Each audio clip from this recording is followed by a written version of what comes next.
How much should be invested now so that in 4 years there's $4,200 in the account, which offers a 7% annual interest rate compounded monthly? The phrasing, how much should be invested now, tells you to use present value. Now there's going to be two present value formulas. This formula is used when you want to know how much to invest now, and the implication is you only want to take the money out once in the future. If you're taking out the money more than once in the future, it's a different present value problem. So P is how much you want in the future. We want 4,200 in the future. R is the interest rate as a decimal, 0.07. We are going monthly, so 12. There is a negative here. Negative. So not a minus sign, a negative.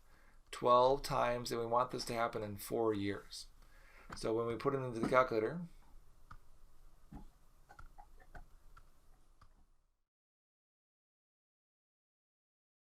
it keeps making my 12 into 11.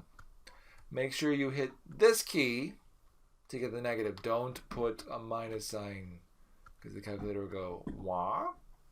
All right, now before we hit enter, we want to have 4,200 in the future. So should this answer be bigger than or less than 4,200? Less than. Very good. It should be less than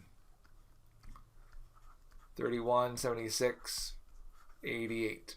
Now, in this problem and some other problems, when you want a certain amount in the future, watch out when you're doing the homework. Typically, you would always round up the penny. This one was already rounded because I had 875, so we would round. If you did not round up the penny, you might not hit 4,200.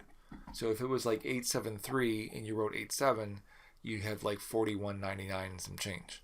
So round up the penny. If you're off by a penny in all of these problems, I'm not going to care too much. But for the most part, you round normally. But for this one, we have to think about it and make sure that we hit our target of 4,200. So we would have to round up regardless of normal rounding rules.